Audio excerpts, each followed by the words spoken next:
Hi, peeps. I'm Auriel Grace, and this is a spiritual show. So, welcome. Okay, so tonight we're going to do some more energy work talk. We're going to be talking about touch healing and energy healing.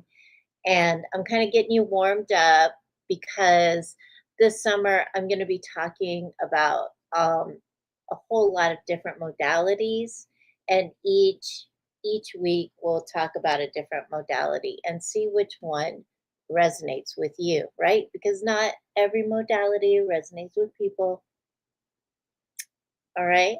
So tonight we're talking about touch healing, and we're going to talk some more about energy healing. Remember, we made the energy balls last week. We're going to be making more energy balls this week. There you go. All right. So before we start, while everybody's gathering, um, my newsletter is going to go out on Friday. So go ahead and go to my website at aurielgrace.net and sign up for the newsletter because I have all the good stuff in the newsletter. All right. Okay. So if you like to read and you like to read fiction, this book, these two books right here are free. The Kindle version is free. So you can go check out these two books on Amazon. Please remember to leave a review, okay? Because the reviews for any authors helps everyone.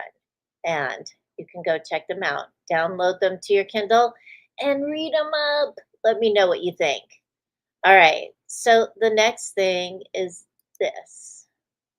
So in May, I'm going to be at the Triad Reiki Conference, and it's here in Greensboro. So I know some of you that watch this show during the week or even tonight will see this. Please come in and say hi to these people. Everybody's going to be there. It's going to be very fancy. I just went to go do a walkthrough of where it's going to be at, and it's really a cool place. So, and there'll be plenty of parking. So the Reiki conference is going to be from 10 to 6. I'm going to be speaking. I'm going to be talking about spiritual hygiene and how to get rid of your goo and cooties. Nobody wants goo and cooties, right?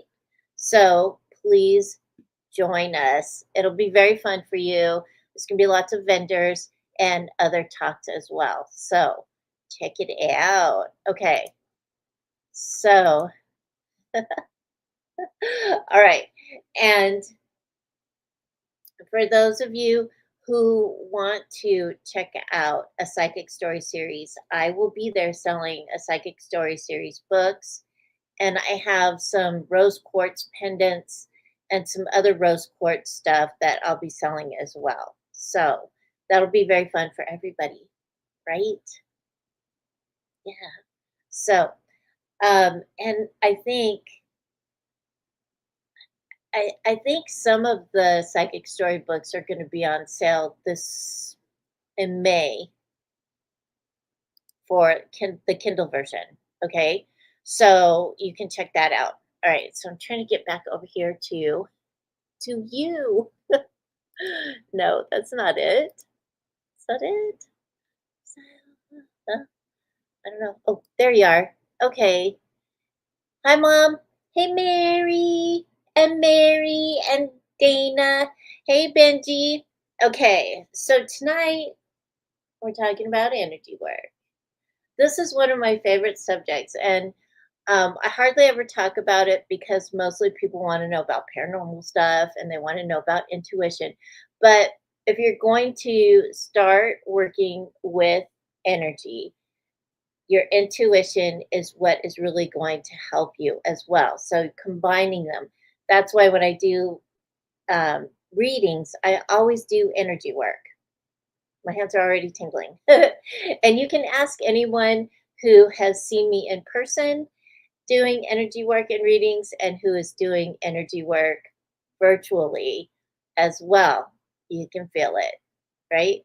Because we're like, oh, the first thing they say is, oh, I can feel it in my solar plexus. Yeah. All right. So we'll talk about solar plexus in a minute, but I wanted to talk about touch healing because touch healing is very powerful. The reason why it's powerful is because a lot of times the recipient believes that you can alleviate, the healer can alleviate some of what they're going through, right? So, touch healing is very powerful. It has been practiced since ancient times. So, it's rooted in early Egyptian, Greek, Chinese, and Japanese traditions that utilize hand on body techniques. So when I do energy work, I always touch you, right? I don't do any of this stuff. I actually touch you. And a lot of times I will hold your hand. So if we're sitting together, I will hold your hand and do the energy work through holding your hand. If we are in a private setting, then I will start at your feet and work up. But I always touch, and I will let you know that I'm going to touch you. So if you are an energy worker, always let your person that you're working on know that you will touch them, because some people do not like to be touched. They don't. And so you have to let them know, I'm going to be touching your feet. I'm going to be touching your ankles. I'm going to be touching your knees. So you just go up each time that you're going to touch them, tell them where you are touching. All right. Because I am a touch healer. So some people do not touch when they're doing healing work. They have their hands out like this. And that's okay too. You're still going to feel the energy. But I've always been like a hands-on person, okay? So, modern iterations like therapeutic touch, I'm going to do a video on therapeutic touch. And healing touch, developed as energy based, nurse led therapies to reduce stress and alleviate pain. Okay, and we'll talk about how touch actually does help everyone. All right, so ancient origins and cultural practices. The ancient Egyptians and the Asians, since like 1500 BC or something like that, suggests the laying on the hands was used for healing. Chinese, Indian, and Japanese traditions for thousands of years have focused on direct healing to restore health. Okay, so the Greeks used therapeutic touch in temples, and they used oils for healing. So, like if you had chest congestion, they had special oils that they would rub into your skin, and they would do energy work for you. All right, so massage is great for people. Okay, and when you go get a massage, make sure that you drink a lot of water before and afterwards, because when you're getting a massage, those lymphatics are being activated. And so you're going to want to purge, right? So you want to make sure that you're drinking water. And not every massage has to be a Swedish massage. Let me say this, okay? I don't like Swedish massages. If you're going to give me a massage, it better not be Swedish, because I'm not going to sit there and let you do that. I don't want to be in pain when I get a massage. I want to relax. So, and you could tell the massage therapist that as well.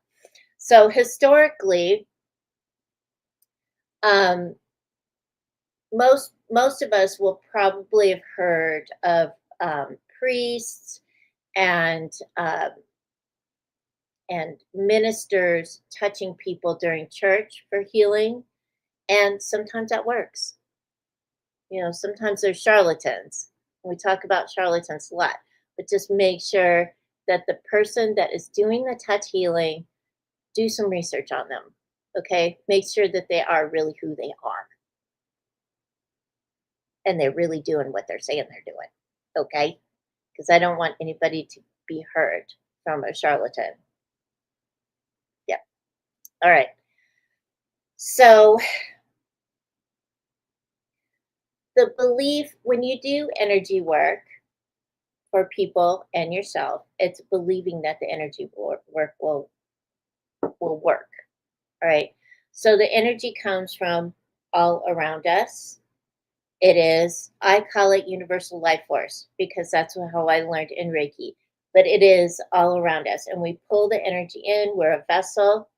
If we think of ourselves as an empty vessel, we're pulling that energy in, filling ourselves up with light so that we can pass it on, or filling ourselves up with light to heal our own self, because healer, heal thyself, right?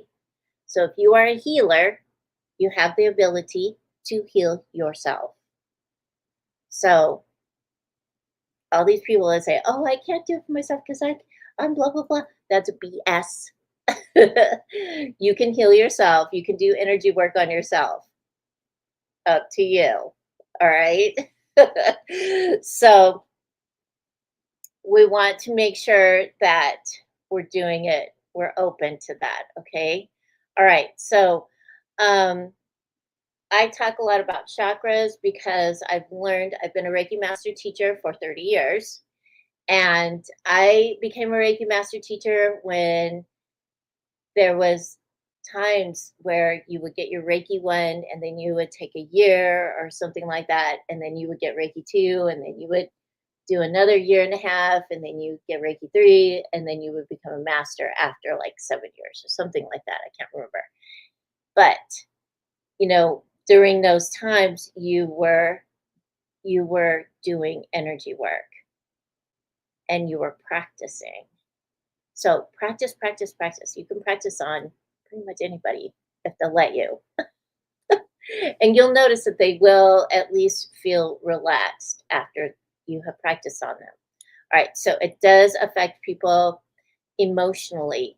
So for those of you who are Reiki practitioners or any other energy type of practitioner, you will know that sometimes your client, your person that you're working on, might cry, and that's okay. I always tell people it's okay. You can cry. It's fine. A lot of times I have like Kleenex and stuff like that with me. So always carry Kleenex with you. And the reason why is because they're having an emotional release, because you're able to push that energy through so that they can have that release. They feel safe enough to do that. It's really important for people to release emotions that are stuck in within them, right? We want them to be clear. We want them to feel uplifted and good after a session and safe. And I'll talk about safety in other videos as well. But this is when we do energy work, we're releasing physically, emotionally, spiritually, and mentally. Okay. And so there will be things that will happen during a session that you'll just have to tell your client, like, it's okay, relax. Just be cool, relax. It's fine. You're safe. All right. All right. So we want to make sure everybody feels good. They feel safe when they're receiving energy work. And I also want to say this, and I'll probably say this a couple times, is that you can do energy work on your pets, your animals. They actually love energy work. Cats are the best energy workers on the planet. They're the greatest. But you can do energy work on cats, dogs. I have a friend in England. She does energy work on horses. It's so cool. So, yes, please do energy work on your pets. All right. So, remember too, if you're receiving energy work, you should give yourself at least 3 days so that your energy field can balance out. All right, because we don't want to like go in and have energy work Tuesday and then go back and have cranial sacral work Wednesday and then have chakra therapy Thursday, because that's going to throw you out into left field. You want to make sure one one at a time, once every 3 days or even a week. It just depends on what you're getting done. When I do soul retrieval for people, I always tell them, do not do any kind of energy work for 21 days. because the energy field needs to balance out before you go back and have other sessions. All right. Okay. So a lot of people ask me, like, how do you see other people's auras or how do you see your own aura? Okay. So this is fun and you'll like doing it. Go into a room, like your bathroom, where there's a mirror, and make sure it's dark in there. Like, open the door a little bit so some light comes in. And when you're in there, look at your nose. Look down at your nose when you're facing the mirror. Okay. And as you're looking down at your nose, out of your peripheral vision, you will start to see color around you. And you might even see like little sparkles too, but mostly it's color. So you'll start to see your own color. When you are looking at other people's auras, again, it's peripheral. So whenever I am doing an energy session or whenever I'm doing a reading with somebody, I always look up, because when I look up, then I can see the colors around my client easier and I'm able to see what their colors look like. So you can practice doing that. Practice. Go in your bathroom, make sure it's dark in there and you have just a little bit of light coming through, and look down at your nose and just stay there and relax. Just relax. You'll have to practice it. Some people pick it up right away, some people don't. There's nothing wrong if you don't pick it up right away. It's just you starting to relax so that you can see the colors. Hey, Iris.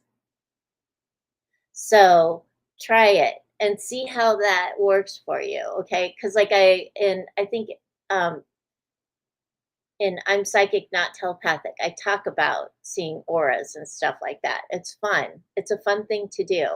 And you can have an aura pick done. Those aura pictures, some people say that they're no bueno, but they are actually pretty good and they're pretty precise. So when you have an aura picture done, you'll notice too that they're different. So I had an aura picture done right before I went to go channel, and then right after I channeled, I had another aura picture done, and they were different. And I have those pictures; they're packed right now. So one day I'll get them out and like put them up. But the first aura picture, I had blue and pink and purple. The second one, after I channeled, you could see it was green and blue, and you could also see the angels like in back of me. You could see their lines, like the light from them moving upwards. It was so cool, so cool. So, and I've had other aura pictures done. So if you can get your aura picture done, do it. See what color you are. And yes, your colors change. Your aura changes. It changes before, like I said, before I went to channel, it was different than when I after I channeled. And then uh before an energy session and after an energy session. Or if you're like focused on something that you really want to accomplish, a lot of times your aura will turn fuchsia, because fuchsia is the color of intention and manifesting, right? So if you're a guy and you have a fuchsia aura, it's okay. So, but your aura does change from all the time. Like, it just depends on what you're doing, how you're doing it, and who you're doing it with. And also, it changes too because of your health and well being. So, if you're not feeling very well and maybe you have a really bad sickness, your aura might feel like it's compressed, or you'll see it as compressed rather than expanded, right? So that is a sign that you're ill, and if you haven't gone to see a doctor, you probably should, right? Um, if you've been in an accident or something like that, you may notice that, like, wherever you're hurting, there is a dark spot around your injury. That is your aura reflecting your physical body. Okay, so the aura does change. It's pretty neat to check out. So that's why I say, like, if you're going to be looking at your aura, keep track of what your aura looks like daily and like what you did. Like, it's reflecting your day. Okay. All right. So it's pretty cool. Check it out. All right. So now we're going to talk about some chakras and stuff like that. Remember, I do have the chakra meditation on my website, and you can check that out. It's, let me see, I'm going to put let me put the website in here and blah, blah, blah. I have all the meditations on this webpage, and that way you can check it out.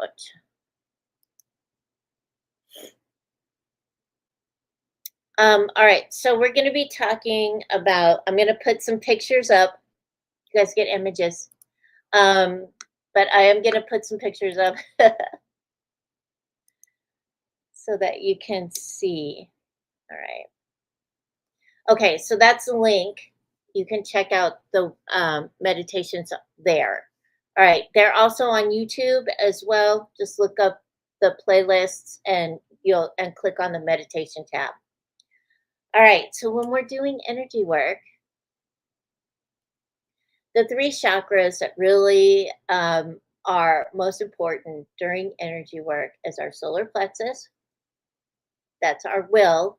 What are we willing to do and how are we willing to do it?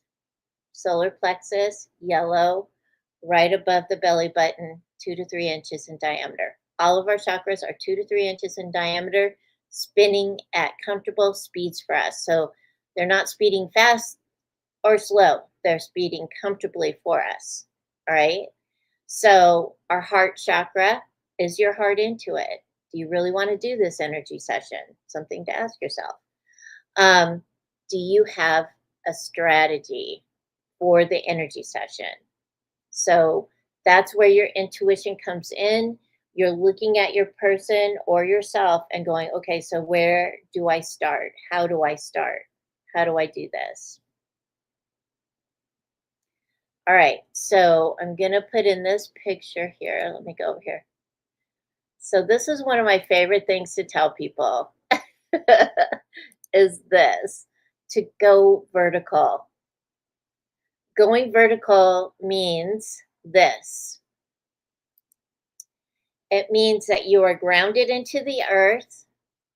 Your feet are on the floor, grounded into the earth. All right, you are allowing the energy of the earth to flow up through you, because that's what your root chakra does. Your root chakra allows that energy to move up through your chakra system, through the crown. So you're connected to source and you're able to collect energy all around you. So you're grounded, you're vertical, right? So you want to stay vertical so that you're present, you're paying attention to what you're doing, whether it is you're giving your energy session to yourself or someone else. All right. So going vertical is like, it's so important. It is one of the most important things that you can do for yourself every day. All right. So you're grounded, you're centered, and you're in alignment with source. All right. So when you ask me about energy healing, I always tell you anyone can do energy work. Anyone. You don't have to have attunements. You don't have to do anything. Because I was doing energy work before Reiki, and we still had awesome results from it. And when you can get in a group and do energy work, that is a good thing too, because, a lot of people ask about, like, look at Jesus. He is an ascended master. what did he do? It was all group work. It wasn't just him. It was his apostles and the women that were with him. They were all together. They all worked together to heal people. And so they always did group healing. And so if you can get into like a free energy share, we used to do them all the time up north in Chicago. If you can get into a free energy share just to test the boundaries, test to see if you like it or not, do it because it's so great. It is so great. And everybody feels great afterwards. All right. All right. So everybody can do it. You don't need the Reiki attunements or any other thing.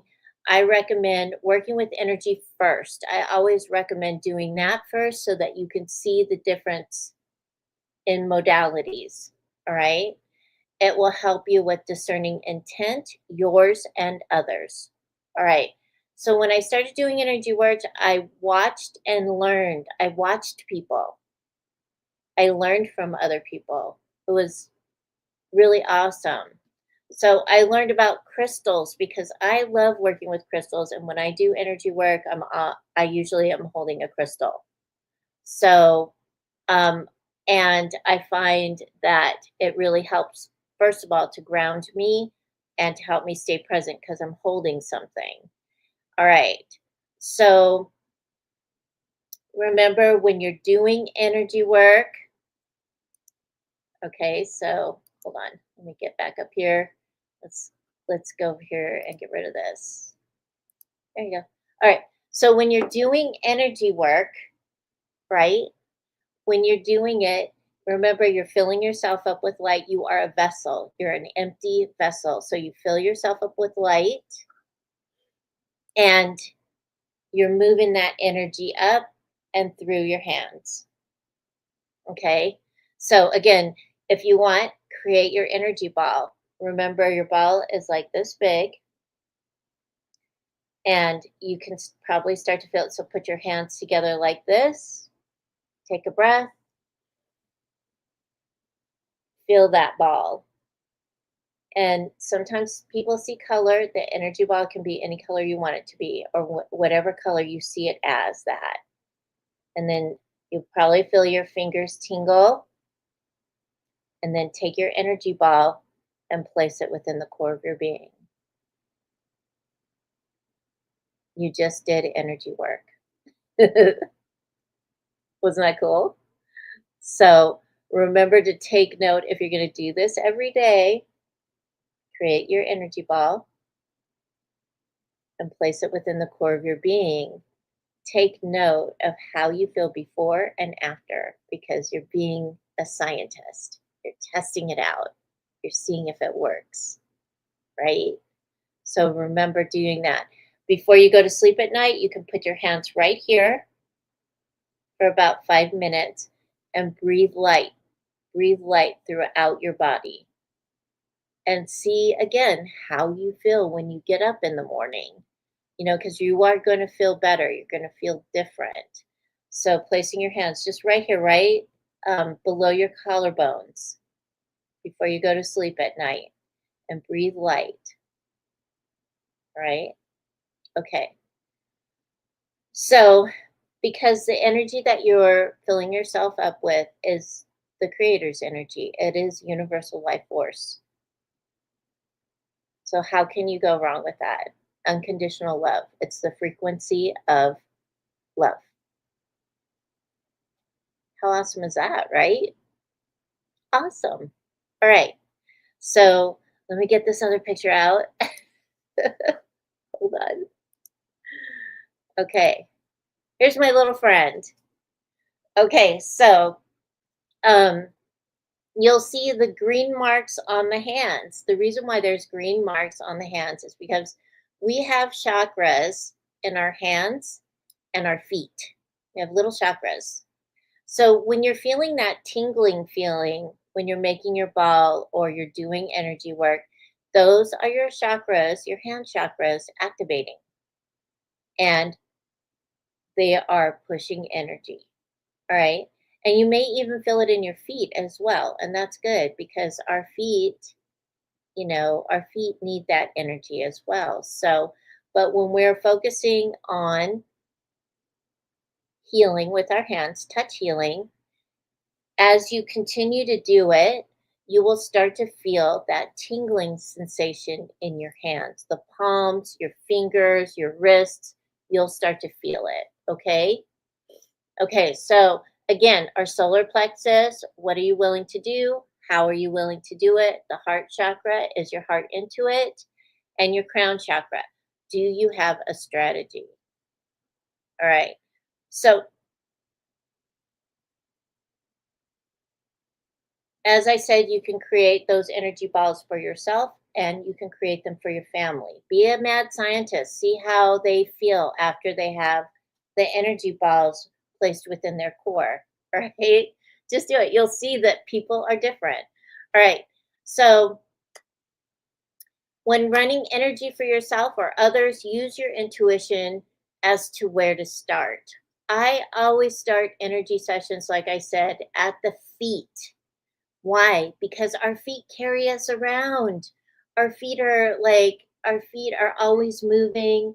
They're the things that, like, when we're lifting things, our feet are holding us up. So I always start at the feet. I know a lot of people will start at the head. That's fine. But I start at the feet and I work my way up. And I spend some time on the feet because I want the feet to relax. I want the feet to feel good and heal. And I push energy through the feet, up through the legs, hips, core, head, shoulders, arms, and hands. All right. So, and I move up the body. I actually move up the body. And for those people that um, are afraid of touch, I always tell them, I'm going to touch your toes. I'm going to touch the bottom of your feet. I'm going to touch your ankles. So I always tell them where my hands are going to go so they're not afraid, that they will relax. All right. So when I'm doing sessions in person, when I'm doing virtual sessions, I do the same thing. I will start at the person's feet, visualize their feet, and push energy up through the body. So this is the other thing is, even if you haven't been taught healing work, like say you haven't learned some modality or something, you're just winging it, you're learning yourself, you can still do virtual healing. I do virtual healing. All of my sessions are virtually now. I don't do any in-person sessions unless I'm in Chicago.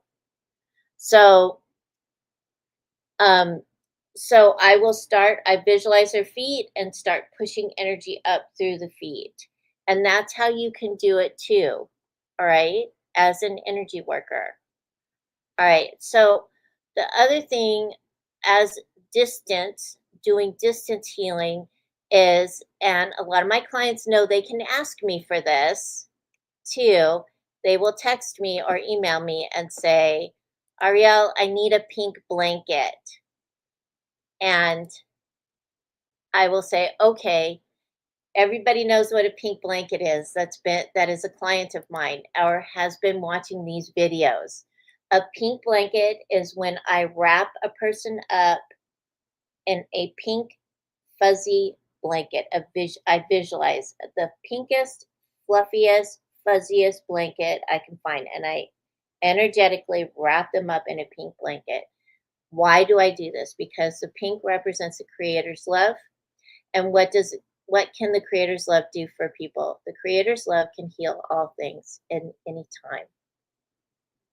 And a lot of times all the person needs is to feel that love so that they can feel better about their day. Yeah, Iris loves the pink blankets. And you can throw pink blankets at everybody. When I meet grumpy people or people that are not very nice, I wrap them in a pink blanket. Sometimes they're not nice, even with the pink blanket, but at least they got some love, right? So when my clients text me or email me and say, hey, I need a pink blanket today, I wrap them in a pink blanket because that is the creator's love, and the creator's love is awesome. All right. So I also use other colors. I use a lot of blues because when people are talking to me, they have aches, pains, they need healing. And blue is the color of cooling. It will cool a site. So, like, say if somebody has arthritis really bad, you can wrap their hands in blue energy for cooling. That's the intention for that. So, there are other colors as well. And you can look up colors, you can Google uh what color is this? Like red is hot, orange is warm, yellow sunshine, right? Pink is love, blue is your throat and it's also cooling.